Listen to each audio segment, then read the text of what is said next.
Bienvenue Stop Invest, la chaîne des top d'investissement. Ici, on parle essentiellement d'entreprises de qualité. Alors, aujourd'hui, on va faire un commentaire sur Tesla.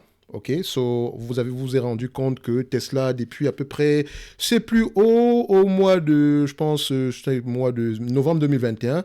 Tesla a à peu près perdu d'ici là une soixantaine de pourcents, d'accord. On a déjà fait une analyse ici 3 fois de la compagnie Tesla avant les splits, après les splits, etc. Donc, vous pouvez retrouver tout ce qu'on a dit ici précédemment. Donc, la dernière vidéo date à peu près d'il y a 30 jours ici. Alors, pour Tesla, parce que j'ai reçu une question par rapport à ça aussi aujourd'hui, est-ce que c'est le meilleur moment d'investir sur Tesla en date d'aujourd'hui, jusqu'où ça va baisser? Déjà, je ne sais pas jusqu'où ça va baisser. Moi, je n'en sais rien du tout. Tout ce que je peux savoir, c'est combien est-ce que je suis prêt à payer pour une entreprise par rapport à son potentiel futur, ses marges, etc. D'accord? C'est tout ce que je sais. Maintenant, jusqu'où un prix peut baisser, je ne sais pas. Ça peut aller jusqu'à zéro si vous voulez. D'accord? On ne sait jamais. Il ne faut jamais sous-estimer la bêtise du marché. OK? Ce qu'il est clair de voir ici, c'est les fondamentaux, tôt ou tard, une entreprise finit toujours par s'échanger au niveau de ses fondamentaux. Ok, à court terme, c'est généralement du storytelling.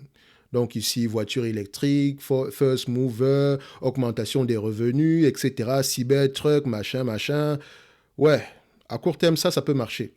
Mais à moyen terme, long terme, surtout quand on parle d'inflation, on ne vend pas, personne n'achète une voiture cash, hein.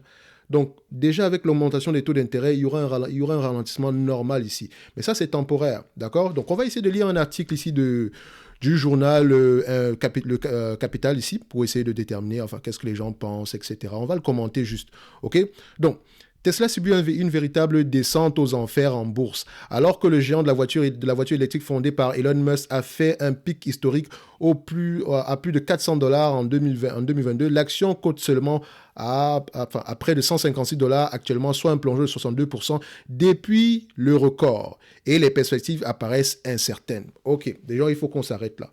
Donc, je ne pense pas que celui qui a fondé l'entreprise ici, il a racheté à quelqu'un d'autre, enfin, à la fin de la journée. Ça, c'est juste un commentaire. Maintenant, en termes de prolongeons, perspectives apparaissent incertaines, etc. La question qu'il faudra se poser, c'est si Tesla méritait déjà un prix pareil, à 400 dollars, est-ce que Tesla méritait de s'échanger à 400 dollars? Qui a bien pu acheter Tesla à ce niveau-là? Donc, si on regarde bien ici, déjà, c'est déjà une erreur de ma part, il faut que je l'avoue, de comparer Tesla du point de vue des marges, donc du point de vue du free cash flow. Parce qu'en réalité, les marges, les free cash flow, les net income ne vont pas vous donner le potentiel de rentabilité de cette compagnie-ci. Parce qu'elle a peut-être des marges, elle sous-estime peut-être ses marges en date d'aujourd'hui. Donc, ce que vous devez demander à une compagnie de croissance, c'est d'abord d'avoir la capacité de s'auto-financer. Donc, quand je regarde cette compagnie-ci, je dois savoir, hein, est-ce que cette compagnie-ci ne perd pas d'argent? C'est le cas depuis 2019. Depuis 2019, Tesla est rentable. En tout cas, elle s'autofinance. Elle n'a pas besoin d'émettre de nouvelles actions ici pour relancer la dépense en capital. C'est ce qui devrait intéresser déjà toute personne qui veut investir dans une compagnie de croissance. D'accord?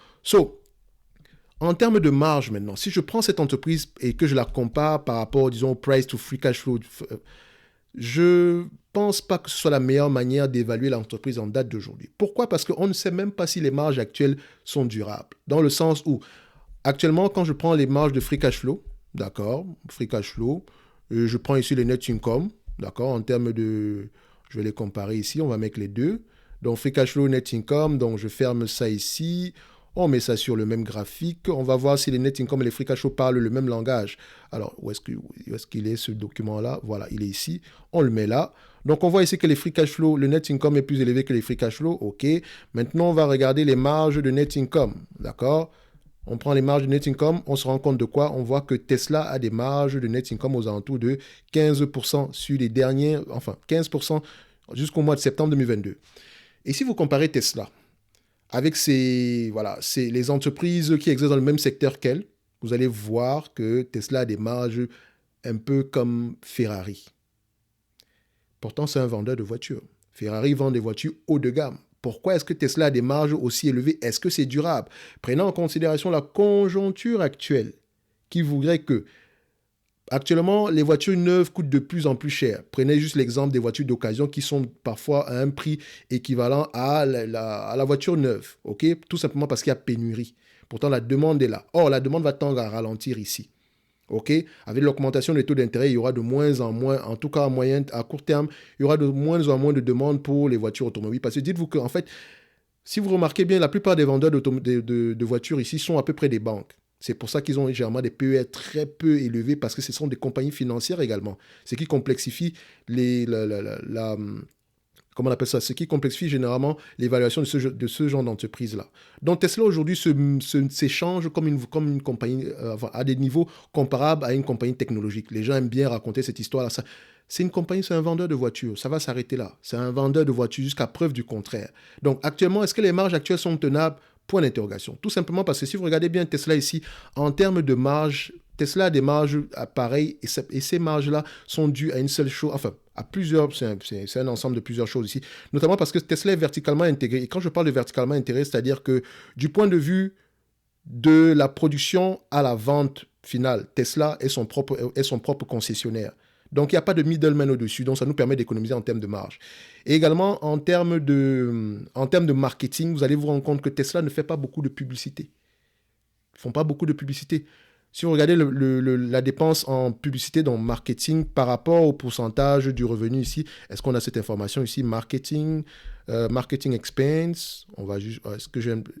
Donc, quand vous regardez le marketing expense ici, on n'a même pas l'information par rapport au marketing expense. Donc, marketing, dépenses en marketing ici, je cherche l'info. Selling and marketing expense, last 12 months, on a combien? Est-ce que j'ai l'information ici? Alors, on a quelque chose aux alentours de 32 millions en 2019. Je ne sais même pas si ça existe encore en date d'aujourd'hui.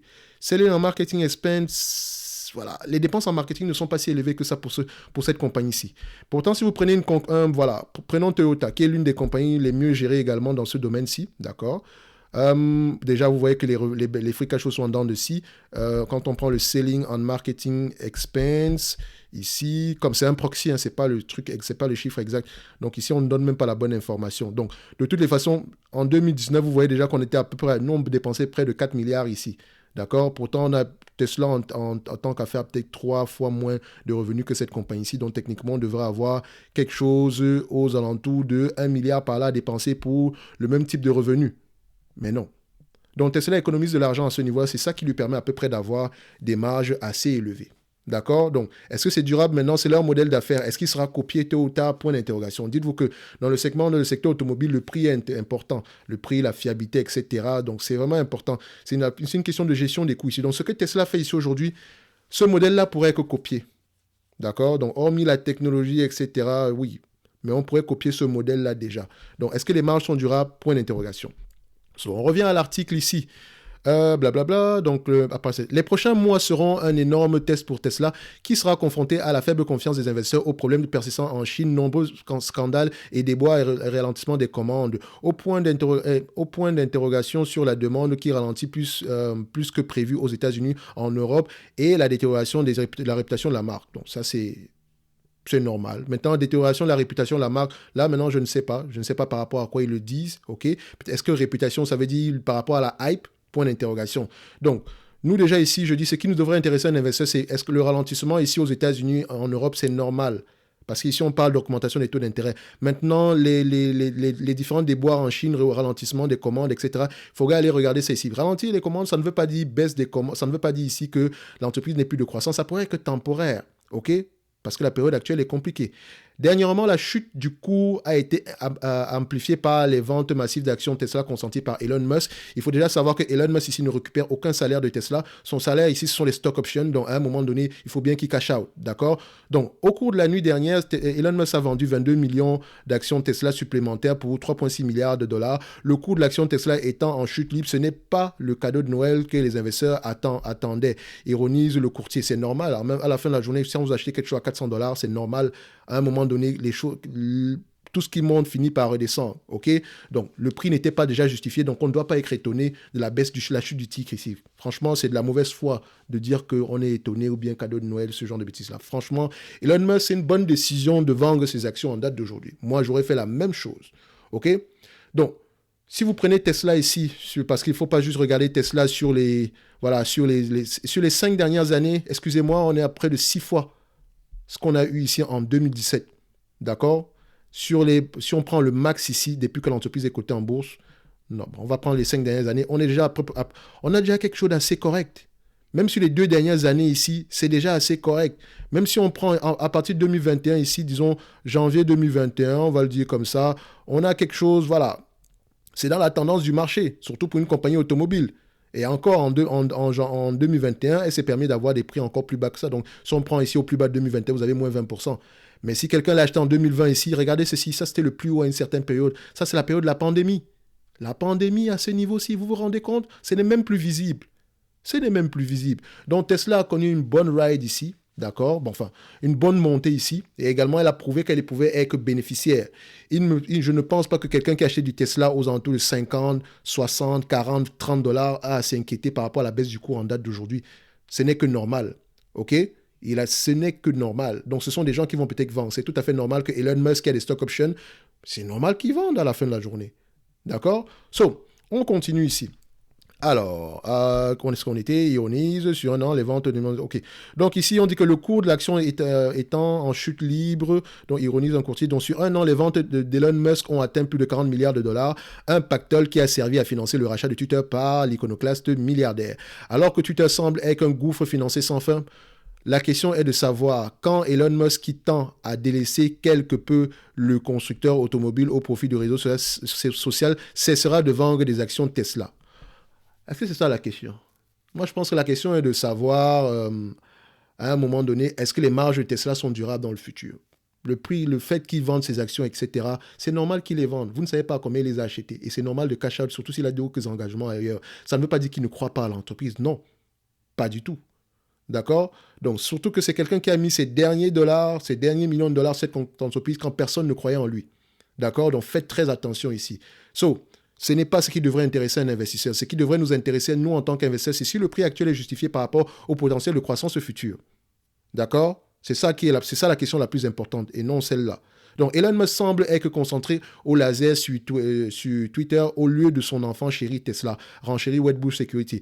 Elon Musk a utilisé Tesla comme son propre distributeur automatique de billets pour financer les pertes de Twitter mises à mal par le départ de nombreux annonceurs, dénonce le courtier. Ok. Mais en fait, comme je le dis encore, Elon Musk a eu raison de vendre ses actions. Excusez-moi, mais si j'ai fait du x5, x6, alors que je n'ai pas reçu de salaire depuis toutes ces années-là, c'est normal que je vende aussi. À la fin de la journée, c'est normal, surtout si je pense que le cours de l'action est à un niveau assez élevé. En tout cas, pour la période actuelle. Parce que dites-vous que le marché est légèrement optimiste pour un futur proche, pas lointain.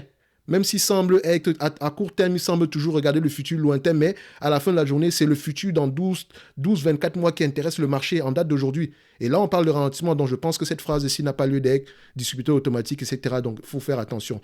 Tout le monde aurait pu vendre ça ici, donc ça a l'air que oui, Elon Musk nous a arnaqué, etc. C'est comme ça que moi je vois ça, mais non, c'est normal qu'il vende ses actions, et bravo à lui qui continue même à les vendre, d'accord? Parce qu'il pourrait également se garder le droit de les racheter, d'accord? Donc, avec la fonte rapide de la valeur de Tesla en bourse, on précise bien la valeur de Tesla en bourse, d'accord? C'est différent de la valeur de l'entité Tesla, de l'entreprise Tesla, ok? Donc, on parle du prix de l'action en bourse. Donc ici, vous, quand vous êtes des investisseurs, vous vous concentrez sur la valeur de l'entreprise et vous essayez de déterminer si la valeur est différente du prix en date d'aujourd'hui afin de déterminer si on a une opportunité ou pas. Donc, Elon Musk a dernièrement dû donner sa couronne d'homme le plus riche du monde au Français Bernard Arnault, fondateur de LVMH. Bon, ça, c'est pas une information très importante parce que si on regarde bien dans ce monde-ci, il y a eu plusieurs hommes les plus riches au monde. Chaque année, ça change. Bernard Arnault, c'est aujourd'hui, demain matin, on va vous dire que c'est le petit frère de Sam Bankman-Fried. Donc, Fried, je sais même pas comment ça s'appelle. Donc, ça, c'est quelque chose qui ne sert à rien. Et quand vous parlez même de Bernard Arnault, regardez bien combien est-ce qu'il a construit LVMH. Ça fait plusieurs années qu'il est là. Ça monte petit à petit, mais sûrement. On n'est pas dans la hype ici. Ça monte, ça descend, ça monte, ça descend. Mais ici, si vous regardez bien, les marges sont là. Donc, ce cash-là, il est mérité. Cette place-là, elle est méritée. Est-ce que Elon Musk ne mériterait pas d'être l'homme le plus riche au monde? Moi, je pense qu'à un certain niveau, c'était assez élevé. OK? Donc, ça change tout le temps. Aujourd'hui, c'est Elon Musk, Bernard Arnault. Demain matin, ça va redevenir Jeff Bezos ou bien, je ne sais pas moi. D'accord? Ou bien Carlos Slim élu qui détient ici American Mobile au Mexique ici. Donc, on ne sait jamais. Ça change tout le temps. Donc, ça, ce n'est pas une information importante. Pour autant, tout n'est pas noir pour Tesla.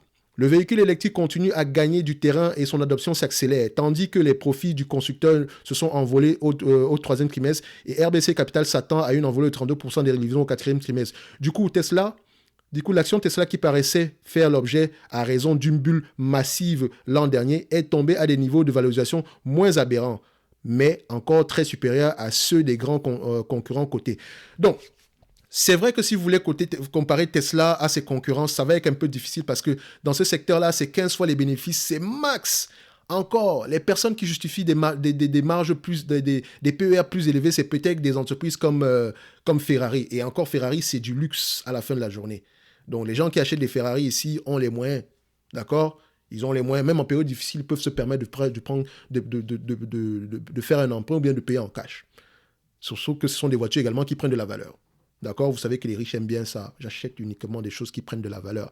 Vous, quand vous allez acheter une Tesla, que Tesla ne prendra pas de la valeur. La valeur de cette voiture-là va se déprécier. D'accord? Donc, Tesla se perd en effet à 32 fois les profits attendus en 2023 et 4 fois le chiffre d'affaires prévu, ce qui semble encore excessif en dépit des atouts du groupe. Bon, là, on va s'arrêter. Prenons un exemple. Vous avez Tesla ici. Le potentiel de croissance de Tesla, c'est combien? Jusqu'où on peut aller en termes de vente automobile? Jusqu'où on peut aller? Est-ce qu'on va atteindre le même niveau de vente comment on appelle ça, Toyota? Toyota, c'est près de 200 millions de dollars, 200 milliards en termes de vente. Admettons même qu'on fait la même chose que Toyota, ce qui veut dire que par rapport à ce qu'on a ici en date d'aujourd'hui, on vend à peu près 74-75 milliards, donc on peut tripler les ventes ici. C'est possible. Maintenant, en combien de temps, je ne sais pas. Disons qu'on peut le faire en 10 ans. Ça veut dire que si j'achète l'entreprise ici à 32 fois, admettons que les ventes triplent et que les bénéfices triplent également et que les marges soient stables, ça veut se dire qu'en date d'aujourd'hui, l'entreprise s'est négociée à 10 fois les bénéfices. Donc, il faut prendre en considération la croissance dans ce PER-là. Il ne prend pas en considération la croissance. Ça, c'est sur le moment. Ce qui est une bonne chose pour nous parce que si on essaie d'évaluer Tesla, nous, on va prendre l'entreprise sans prendre en considération la croissance à des niveaux de PER qui semblent adéquats. OK? Donc, ça sont les ventes attendues en 2023. Et si vous regardez bien, ces PER-là tendent à diminuer au fur et à mesure que les bénéfices nets augmentent année après année. D'accord? Et donc, quand on prend ici les price to earning ici, qu'est-ce qu'on observe ici? On voit que les PER ici sont aux alentours de 48 par rapport à l'année prochaine ici. On prend les next 12 months ici. On a à peu près quelque chose. Voilà, ici, ça marque toujours 46. Je ne sais pas si ça a été ajusté entre-temps ici. Dans tous les cas de figure, on se rend compte que ça a tendance à diminuer. Et si vous regardez bien Tesla, les bénéfices, celui qui a payé Tesla en 2020 ici a des bénéfices de 200 fois les bénéfices ici. En fait, les bénéfices de Tesla à cette période-là étaient de combien? Dilute, quand on regarde bien, on était aux alentours de combien? 1 milliard. En date d'aujourd'hui, c'est 10 fois plus. Donc techniquement, si vous divisez par 2, lui, il a payé 20 fois les bénéfices. Oui, c'est comme ça qu'il faut voir les choses.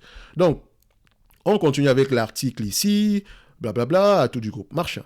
Donc, nous restons prudents sur les perspectives de l'action. Malgré l'effondrement des cours de bourse, Momentum, la lettre d'investissement et newsletter bourse premium de Capital, a régulièrement émis des anticipations baissières sur l'action cette année, donc avec un bon timing.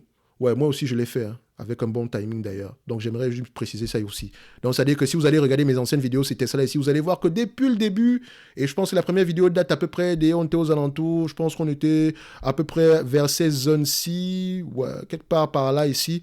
Donc la première vidéo ici, on était assez déjà pessimiste. Donc nous, on était aux alentours de 140, 100 dollars l'action idéalement. Je pense que la dernière vidéo ici, je disais que le prix est juste correct, mais voilà, n'allez pas avec une grosse partie de votre pourcentage. Donc, ce qui est tout à fait visible ici, parce que c'est idéalement acheter une compagnie de croissance en prenant en considération un prix qui n'implique pas la croissance. Et je vous ai toujours dit que cette entreprise se négocie à des PER très élevés pour son secteur d'activité. On m'a dit que non, mais Tesla, regardez les premières vidéos, les commentaires. On m'a dit, ouais, mais Tesla ici, c'est du software, machin. C'est un vendeur de voitures. Vous ne pouvez pas me l'enlever. C'est un vendeur de voitures. OK, donc fin des fins, le PER aura tendance à s'ajuster par rapport au PER de l'industrie qui n'est pas très exceptionnel. OK, et au fur et à mesure que l'entreprise va grandir, elle va se complexifier. Et je pense qu'elle va devenir elle aura son propre bras financier. Si elle ne l'a pas déjà d'ailleurs. D'accord? Donc, faut pas réfléchir, il ne faut pas vous dire qu'elle est venue inventer quelque chose de nouveau ici. La seule chose qu'elle ne fait pas comme les autres, c'est qu'elle est verticalement intégrée. Donc, elle est son propre concessionnaire. Et qu'elle ne fait pas de publicité. Pour le reste, ça, ce sont des situations à peu près à court terme ici. À long terme, dans 10, 30 ans, vous ne pouvez pas me dire que Tesla ne va pas changer de modèle. Surtout si les autres essayent de faire la même chose. Donc, voilà. Ça, c'est de la hype. Aujourd'hui, c'est en train de redescendre et c'est tout à fait normal. Elon Musk n'a rien fait de mal, d'accord? Lui, il est là depuis très très longtemps. Donc, personne d'autre que lui n'a fait une bonne affaire ici. OK? Et jusqu'aujourd'hui, ceux qui l'ont suivi depuis le début ont fait une bonne affaire. D'accord? Bon, pour ceux qui sont arrivés lors de la hype, en partir de 2021, vous avez un tout petit peu souffert, mais quelqu'un qui a acheté en 2020 ici ne souffre de rien du tout. Parce qu'en date d'aujourd'hui, moi, je pense que Tesla, le prix pourrait être divisé par 2, que ça serait toujours assez correct ici. OK? On peut m'aller aux alentours de $100, c'est toujours assez correct. 75, ça sera assez correct. Imagine, pour quelqu'un qui l'a acheté au plus haut en 2020 ici, il dort sur ses deux oreilles. Sur ses deux oreilles. Donc, si on divise ici par 3, le PER sera aux alentours de 15 fois les bénéfices par là. D'accord? Donc, ce qui est tout à fait normal, et on ne parle même pas de la croissance future. Moi, ici, mon problème, c'est au niveau du maintien des marges. OK? Donc, qu'est-ce qu'on dit ici, l'article? Voilà, on s'arrête là. Donc, ça s'est arrêté là, etc. Donc, on a fait la pub de Momentum ici, blablabla, fait de la promo, blablabla. Bon, tout ce qu'on retient ici, c'est qu'Elon Musk vend ses actions, les gens paniquent, etc. On se demande est-ce qu'il aura encore du temps pour pouvoir s'occuper de Tesla, etc. Il faut voir ici que c'est quelqu'un, c'est un bourreau du travail. Il gère plusieurs entreprises. Il a SpaceX, il a Boring Company, il a son affaire de OpenAI, oui, c'est Elon Musk qui a fondé, enfin, il est l'un des fondateurs de OpenAI ici, qui a de la hype à ce niveau en ce moment-ci, notamment par rapport à son chat GPT ici, qui est extraordinaire. Donc, vous pouvez voir ici ce que l'intelligence artificielle peut faire demain. Donc, Elon Musk est l'un des fondateurs de ce machin-ci. Donc, il a plusieurs casquettes et il arrive à tout gérer. Tout gérer. Je ne sais pas combien d'heures, lui, sa journée a, mais je pense que son temps a de la valeur. Donc, s'il prend 1 heure avec toi, ce 1 heure-là, il faut le maximiser. Et pour ça, j'ai partagé ça ici aujourd'hui. Il y a un documentaire ici, j'aime bien regarder les documentaires de CNBC. Notamment, ils ont fait un long form ici sur Elon Musk. C'est bizarre, en fait. Je ne sais pas pourquoi, mais ils ont fait ici tout ce qu'ils ont publié sur Elon Musk ici, ils l'ont fait. Evolution of Tesla. Depuis le début jusqu'à maintenant, vous allez voir comment est-ce qu'on parle de Tesla en date d'aujourd'hui. Quelle est l'évolution de Tesla? C'était pas facile. Ce n'était pas facile du tout. Aujourd'hui, tout le monde se rend compte que ouais, ça marche, etc. Tesla a bousculé les lignes. D'accord? Ils ont bousculé les lignes. Donc, pour moi, ce que je veux dire, en tant qu'investisseur, moi, j'aime ce qui se passe actuellement. J'aimerais que ça descende encore plus. Si toi, tu l'achetais à 300, 400 euros, 400 dollars, franchement, je suis désolé pour toi. Mais tu es d'accord avec moi que tu n'as pas fait tes devoirs en tant qu'investisseur. Le prix pour toi, tu t'en foutais royalement. Parce que on était sur voilà, c'est des objectifs à la Cathy Wood qui souffrent également en ce moment. Donc, c'est ça que je reproche vraiment aux grow investors. Ce sont des gens qui regardent généralement, ils essayent d'extrapoler massivement. Vous pouvez être un grow investor tout en maximisant le bénéfice en date d'aujourd'hui. Vous dites que je suis un grow investor, d'accord? J'investis dans les entreprises croissantes uniquement, mais des entreprises croissantes qui gagnent de l'argent et qui s'échangent aujourd'hui à des valorisations assez correctes. Ça ne me dérange pas d'acheter Tesla à 25 fois les bénéfices, mais je sais que 25 fois les bénéfices, par rapport à ce qu'elle fait présentement, c'est un niveau assez élevé. Dans le futur, je m'attendrai à normaliser à 15 fois les bénéfices. Mais il faut absolument qu'elle ait une croissance assez élevée pour le futur. D'accord? Donc, Elon Musk n'a rien à voir dans la baisse du cours de l'action ici. C'est vrai que quand on vend les actions ici aujourd'hui, on se dit, ouais, il n'y croit plus, etc. Il y croit.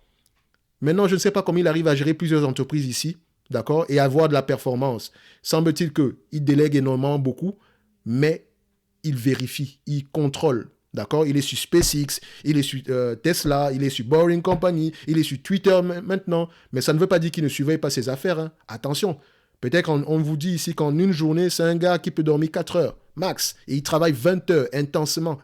D'accord? Et il a encore le temps d'aller s'amuser. D'accord? Ne sous-estimez pas quelqu'un qui se surestime. Jamais de la vie. Il ne faut jamais sous-estimer quelqu'un qui se surestime. D'accord? Parce que surtout quand il a montré qu'il peut faire les choses. OK? Donc, il a raison de vendre ses actions. Moi, en tant qu'actionnaire, investisseur dans la valeur, Tesla commence à m'intéresser. D'accord? On commence à fouiller un tout petit peu. Ce que moi, je veux savoir, c'est si les marges sont durables. C'est ça qui m'inquiète. C'est ce que je veux voir. Si maintenant j'ai des inquiétudes par rapport aux marges dans le futur, c'est simple. Je vais la prendre je vais prendre un proxy un peu à la Toyota. Donc, proxy, prend un raccourci, me dit OK, à long terme, on aura des marges on aura des marges qui vont ressembler à peu près aux marges de Toyota. Donc, si on prend les marges de Toyota ici en termes de marge, ici, qu'est-ce que Toyota fournit en termes de marge pour le revenu qu'ils ont ici en date d'aujourd'hui?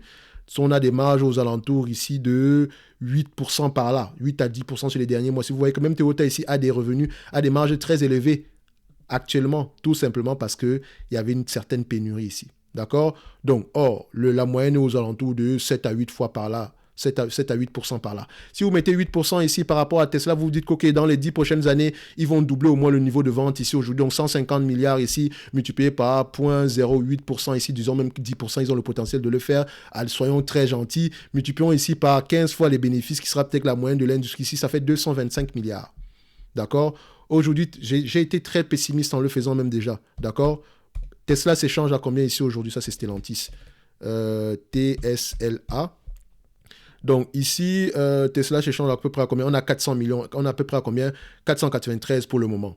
Donc on peut encore attendre. Donc si on divise ici par deux, notre évaluation la plus pessimiste possible ici, Tesla pourrait valoir aux alentours des 250 milliards par là. Et j'ai été assez pessimiste ici, d'accord? Parce que les PE peuvent continuer à être plus élevés que ça, parce qu'elle a un segment ici qui lui rapporte beaucoup d'argent, c'est le segment du software.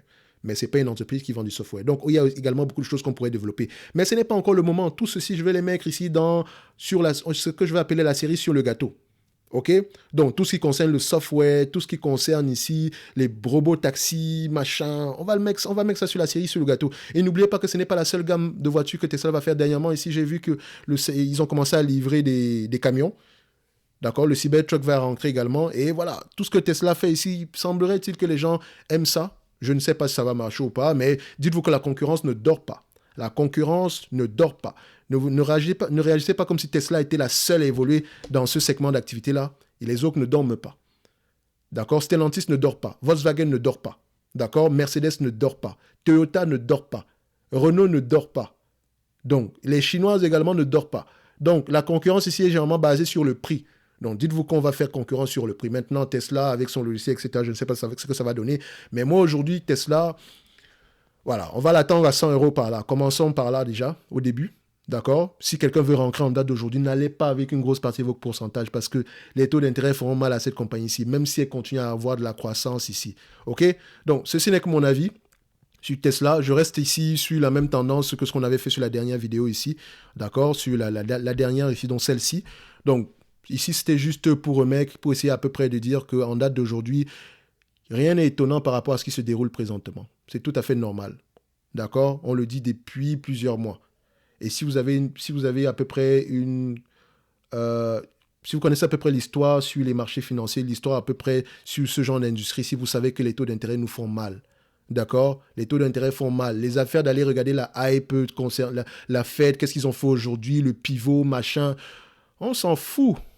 Tout ce que je sais, c'est que les taux d'intérêt vont continuer à remonter, même jusqu'en 2023. Ça va continuer.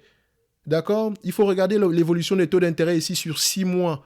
Donc, on va les regarder 2 fois par an. Pas chaque mois ou bien chaque trimestre. Qu'est-ce que la Fed va faire aujourd'hui? Ah là là là là là. On s'en fout de ce que la Fed va faire. Tout ce qu'on sait, c'est que la Fed n'a pas le choix que de continuer à augmenter les taux d'intérêt. C'est normal. Ils doivent le faire. Ils n'ont pas le choix que de le faire. Le fait que l'inflation diminue ici de 1 point, machin, voilà. Ça ne change rien du tout. Il faut regarder l'évolution de la baisse de l'inflation ici sur une période de 6 mois minimum. Donc, par an, vous allez regarder ça 2 fois. D'accord? Donc, actuellement, préparez vos munitions parce que ça n'a même pas encore commencé à baisser. Là, ce n'est que le début du jour, d'accord? On n'a pas encore atteint la volatilité. La volatilité n'est pas encore assez élevée ici à mon goût. Donc, présentement, un investisseur à long terme, qu'est-ce qu'il fait? Il a préparé sa liste de courses.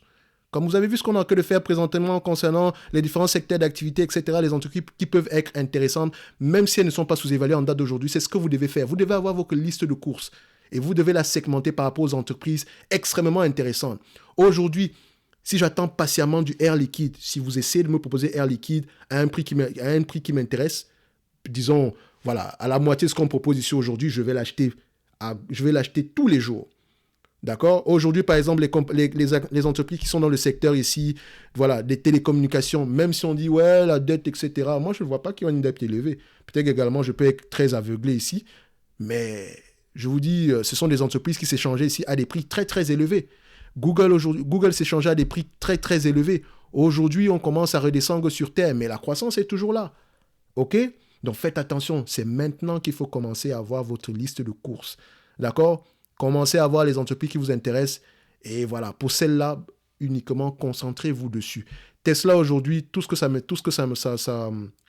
traduit chez moi, c'est l'obsession. Voilà, je commence à l'observer de plus en plus. J'ai un prix dans ma tête. Si on arrive à ce prix-là, je pourrais réfléchir à mettre une certaine partie de mon portefeuille dessus. Et ce prix-là, dans ma tête, c'est $100. 100. OK? 100 dollars. Ça ne m'intéresse pas au prix actuel. Même pas.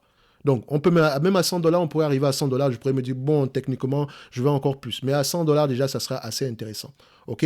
So, les questions à répondre ici, c'est si les marges seront tenables dans le futur ici. Ce n'est pas le fait que Elon Musk vende ses actions ici. Elon Musk a raison de vendre ses actions. Et il n'est pas. Et maintenant, il s'agira de voir à peu près comment est-ce qu'il va gérer plusieurs compagnies. Mais je sais que humainement, c'est pas possible. D'accord? Peut-être qu'il va déléguer un COO ici. Et lui, il va juste effectuer le contrôle ici. Et il va juste donner la vision ici.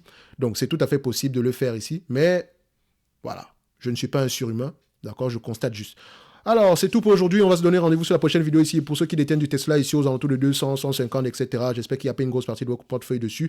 Donc, on pourra avoir de meilleurs prix ici dans le futur parce que voilà, les taux d'intérêt ici pourront continuer à baisser, pourront continuer à augmenter. Mais ça ne veut pas dire ici que les volumes de vente de Tesla ne vont pas continuer à augmenter. Mais dites-vous que la concurrence ne dort pas. Donc, soyez prudents sur ces dossiers ici. Tôt ou tard, tout ce qui monte finit par redescendre. Donc, on n'est pas étonné par ce qui arrive ici aujourd'hui. C'est arrivé à Google, c'est arrivé à Amazon, c'est arrivé à Apple, c'est arrivé à Facebook, c'est arrivé à toutes les entreprises de croissance dans ce monde. Ça leur arrive tôt ou tard. D'accord? Et ça signifie quoi? Des opportunités d'investissement pour ceux qui ont fait leur devoir pendant que tout le monde était dans la hype. OK? On se dit à bientôt. Merci.